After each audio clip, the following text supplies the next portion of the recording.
Eu quero que você abra comigo no capítulo 22 do Evangelho de Mateus, e quero falar sobre o tema, uma cura para os problemas do coração. Então, um deles, que era um intérprete da lei, fez uma pergunta para tentar Jesus dizendo: Mestre, qual é o grande mandamento na lei? E Jesus lhe respondeu: Amarás o Senhor teu Deus de todo o teu coração, de toda a tua alma e de todo o teu entendimento. Este é o primeiro e grande mandamento. E o segundo, semelhante a este, é: amarás o teu próximo como a ti mesmo. Destes dois mandamentos dependem toda a lei e os profetas. Pense nisso. Toda a lei e todos os profetas dependem desses dois mandamentos. Quero repetir a passagem das Escrituras para que você possa memorizá-la. Mateus capítulo 22, versículos do 37 ao 40. E não foi um erro de Jesus. Ele fez isso deliberadamente. Ele mencionou o coração primeiro. Amarás o Senhor teu Deus de todo o teu coração, de toda a tua alma e de toda a tua força. Sabe, aqui em Syracuse, ao entrar na cidade pela I-690, há um enorme outdoor anunciando que Syracuse é o coração do estado de Nova York. E eu acredito que seja. É o coração do estado de Nova York. E o presidente Roosevelt, Franklin Roosevelt e Eleanor Roosevelt estavam associados mundialmente à região central de Nova York. E Bernard Baruch, que foi um dos grandes filósofos e conselheiros de 6 presidentes, além de um dos líderes judeus mais brilhantes do país. E um amigo meu certa vez foi questionado por Eleanor Roosevelt, que perguntou: se minha cabeça diz uma coisa e meu coração outra, qual eu devo seguir? E Bernard Baruch respondeu à senhora Roosevelt: siga seu coração. Veja, o coração é o centro da sua vida. Se você pensar no seu coração, no coração físico, ele bate cerca de 100.000 vezes a cada 24 horas. Ele se contrai 4.000 vezes por hora. Nosso sangue pesa cerca de 11 quilos e todo ele passa pelo coração a cada 4 minutos. Em Provérbios 23, 7, a Escritura diz: como um homem pensa em seu coração, assim ele é.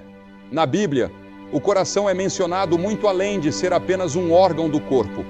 Ele é considerado o centro das nossas emoções. Quando éramos meninos, lembro-me de que costumávamos gravar iniciais nas árvores ou na lateral de algum celeiro, o nome de nossa namorada e um desenho de um coração. O Dia dos Namorados é um dia para os apaixonados, e o símbolo é o coração. Quando ficamos assustados ou excitados, colocamos nossas mãos sobre o coração. É o centro das nossas emoções. Quando saudamos a bandeira, como fizemos outro dia no Rotary Club, seja durante a saudação ou enquanto cantamos o hino nacional, colocamos as mãos sobre o coração. É um gesto que reflete patriotismo e emoção. O coração também é o centro das ações decisivas. A Bíblia diz: diz o tolo, não em sua mente, mas em seu coração, não há Deus. E em Provérbios 4:23 está escrito: guarda o teu coração com toda a diligência, pois dele procedem as fontes da vida. O coração é o lugar tanto da crença quanto da dúvida.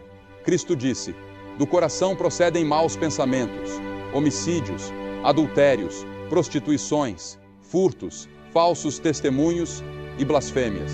Mas há algo de errado com o meu coração, e há algo de errado com o seu coração.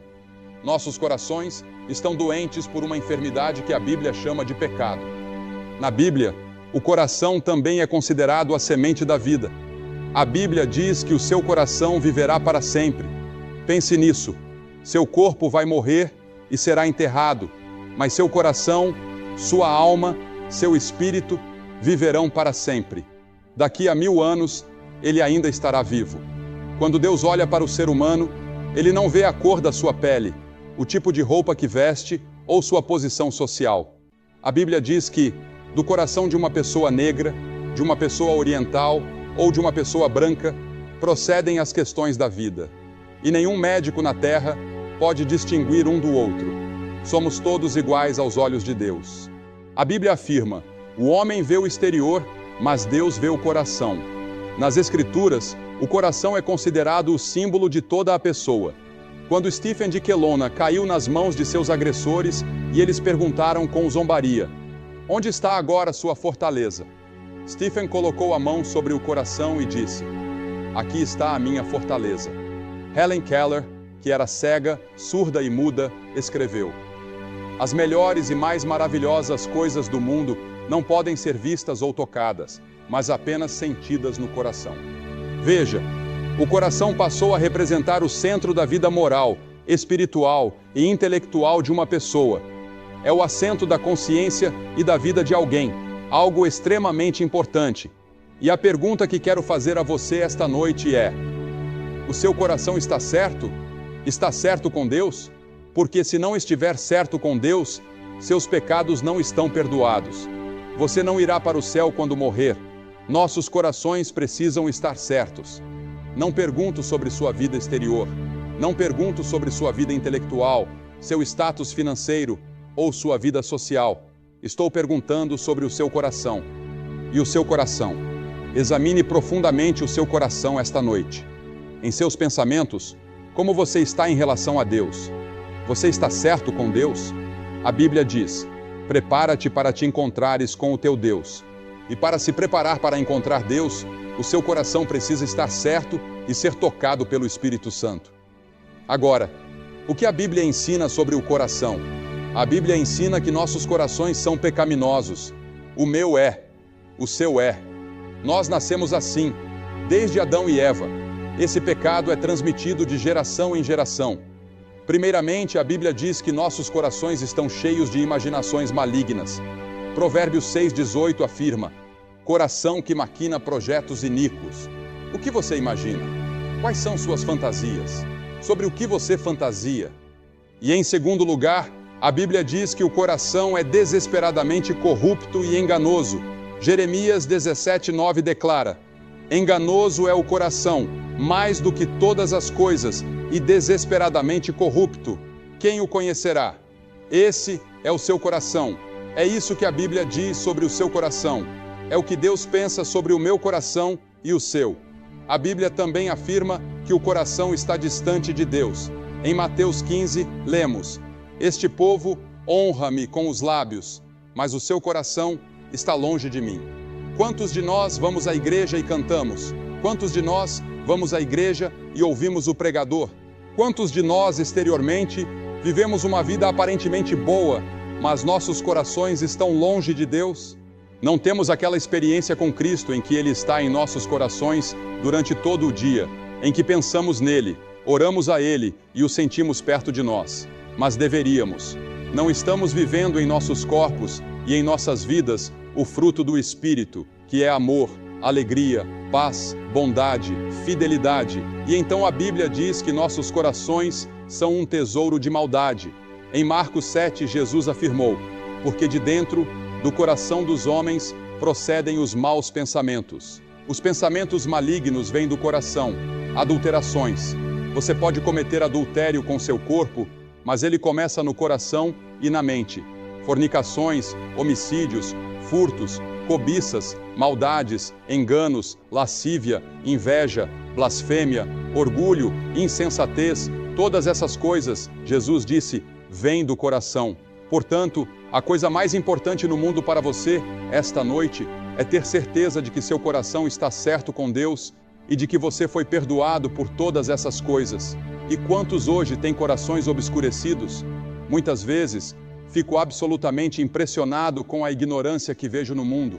Uma ignorância que vem do fato de que as pessoas não conhecem a Deus, não conhecem a Bíblia, não conhecem o plano de Deus para os séculos. E por isso cometem tantos erros, porque seus corações estão obscurecidos e Satanás cegou seus olhos. Muitas vezes, falei com pessoas com pouca educação formal, mas que conhecem a Deus. E elas sabem mais sobre o que está errado e como corrigir do que aqueles que possuem uma educação brilhante. Há algo de errado conosco que não reconhecemos no mundo em que vivemos. Nosso mundo é secular. Nosso mundo não quer levar em conta que Deus existe ou que o homem foi feito à imagem de Deus.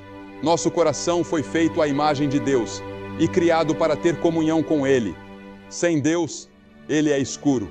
O diabo obscurece nosso entendimento. O pecado obscurece nossa compreensão. O pecado paralisa nossa vontade. entorpece nossa consciência e corrompe nosso coração. Além disso, a Bíblia diz que temos corações incrédulos.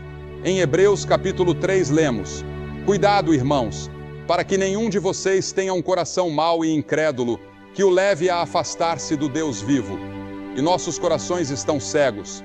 Em Efésios 4 diz: Entendimento obscurecido, separados da vida de Deus pela ignorância que há neles, devido à dureza de seus corações. Nossos corações estão cegos.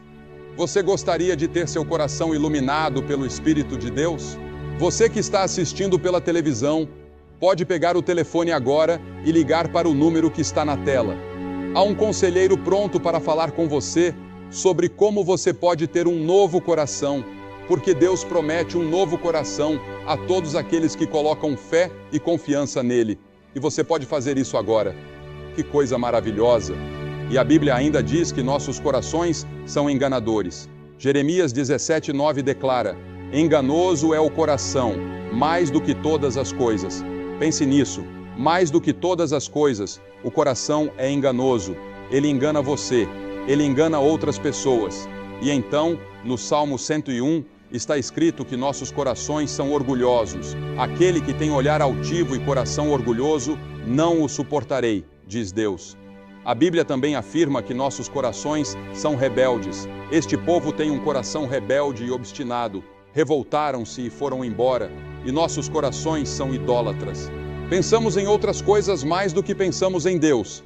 Qualquer coisa que você coloca acima de Deus em sua mente, torna-se idolatria. Pode ser aquela caixa no canto da sua sala, que chamamos de televisão. Se você passa mais tempo assistindo televisão do que lendo a Bíblia, isso pode ser idolatria. Se você gasta mais tempo pensando no que viu na televisão do que no que leu na Bíblia, isso é idolatria. Muitas vezes, preciso me ajoelhar e confessar que também faço isso. E digo: ó Deus, purifica-me e perdoa-me. Passei muito tempo diante daquela tela esta noite. Deveria ter estado lendo e absorvendo tua palavra, orando pelas pessoas na África e em outras partes do mundo, onde há tanta fome, tantas pessoas sem teto, tanto sofrimento. A Bíblia também diz que nossos corações são de pedra. Em Ezequiel 36:26, Deus promete: tirarei o coração de pedra da sua carne. A palavra diz que nossos corações são duros, frios e estéreis. Esse é o seu coração. É isso que a Bíblia declara. Assim Deus diagnostica seu coração. Você vai ao cardiologista para obter um diagnóstico. Ele usa instrumentos, realiza testes de esforço, faz um eletrocardiograma ou um angiograma. Lembro-me da primeira vez que fiz um angiograma na Mayo Clinic, em Rochester, Minnesota. Estava um pouco nervoso. Deitado lá, disse ao médico. Havia vários médicos presentes. Quando vocês vão inserir aquele tubo e colocar o contraste no meu coração? Porque havia uma grande tela à minha frente. Ele respondeu: já está lá, olhe para a tela. Eu nem percebi quando fizeram. Havia pessoas que me deixaram nervoso antes, mas a experiência foi muito diferente do que eu imaginava. A Bíblia também diz que nossos corações podem se endurecer. Pense em Faraó. Outro dia, estava assistindo a um trecho do filme Os 10 Mandamentos. Estava passando em um dos canais e mostrava como Faraó endureceu seu coração. Em Êxodo 7 lemos: o Senhor disse a Moisés: o coração de Faraó está endurecido, ele se recusa a deixar o povo ir. Deus enviou 10 pragas para amolecer o coração de Faraó, e toda vez ele prometia que deixaria o povo de Israel sair do Egito, onde eram escravos. Mas Faraó não cumpria.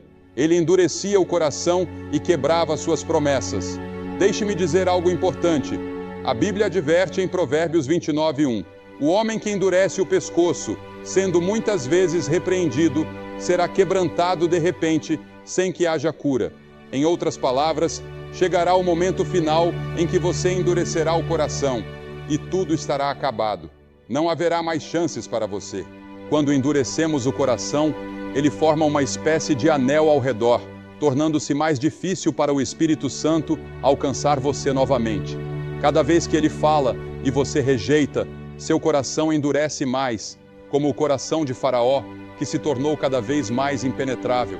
Chegará o momento em que, mesmo que Deus fale, você não conseguirá mais ouvi-lo. E você, como está o seu coração?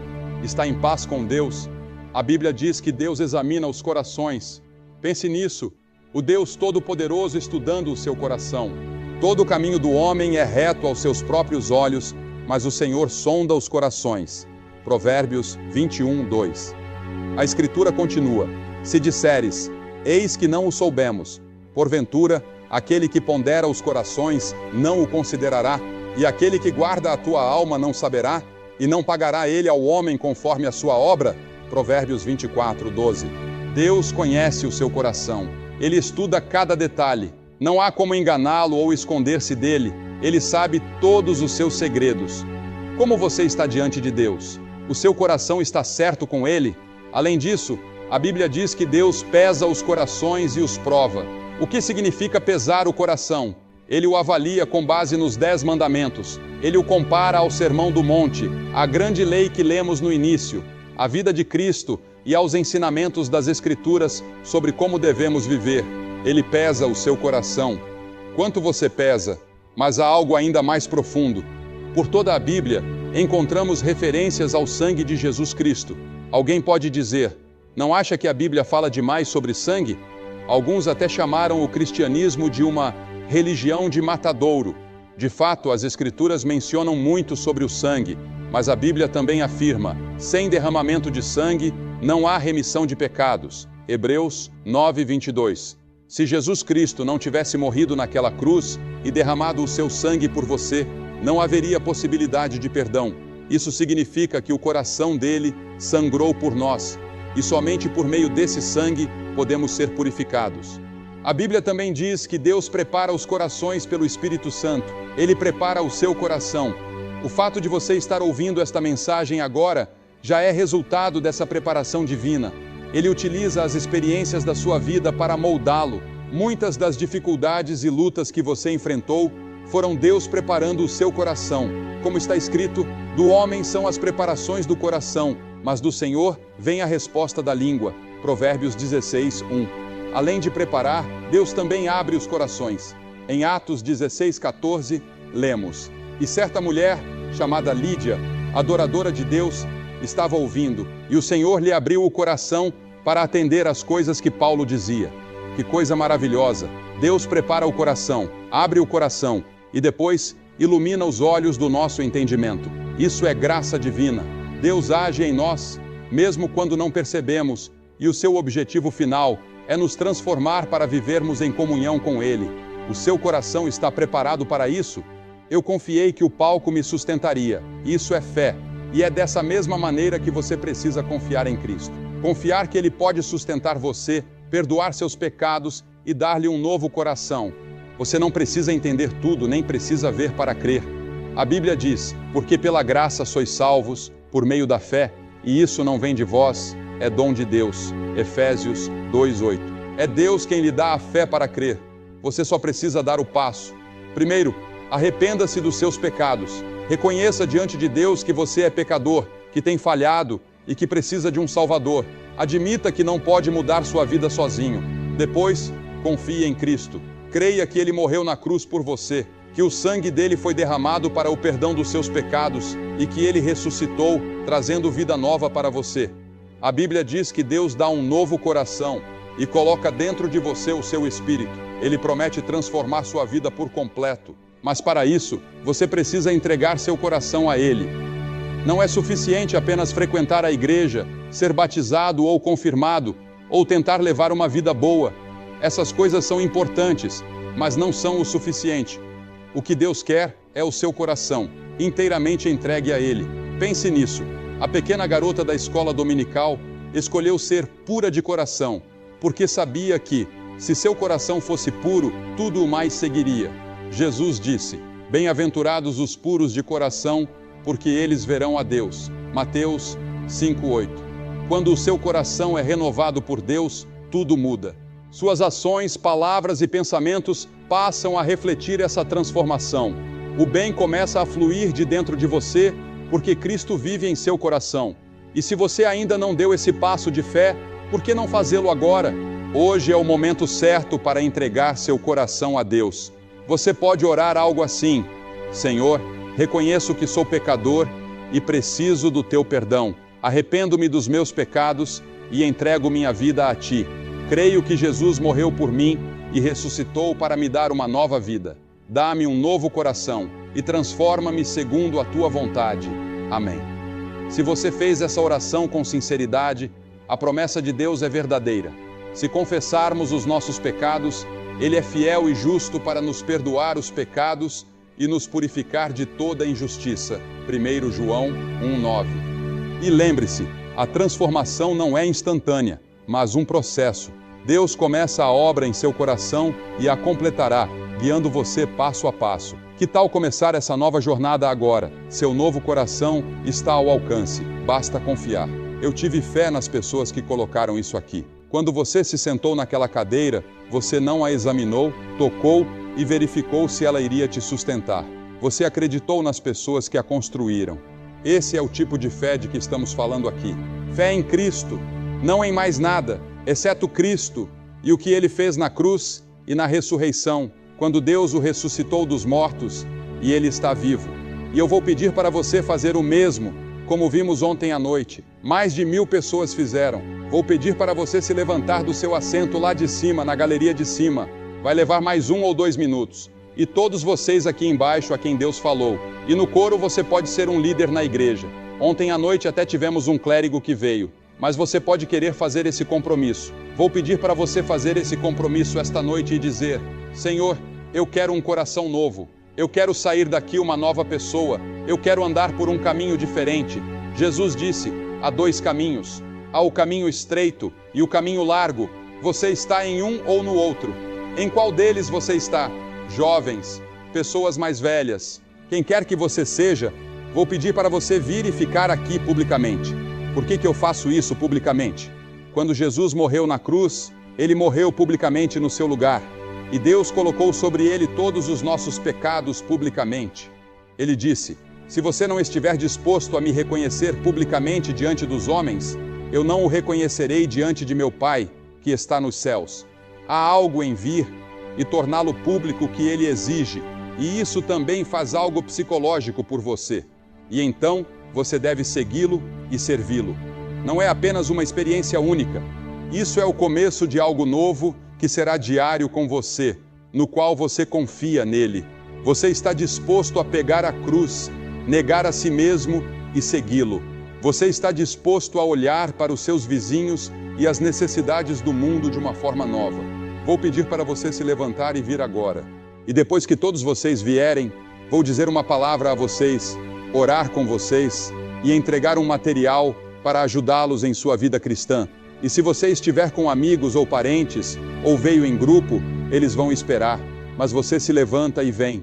Vamos mantê-lo aqui apenas por alguns momentos. Apenas se levante e venha agora, centenas de vocês a quem Deus falou. Há uma pequena voz dentro de você que diz: você deve vir, você venha esta noite, de onde você está, você lá em cima e no coro. Deus falou com alguns de vocês. Se levantem e venham.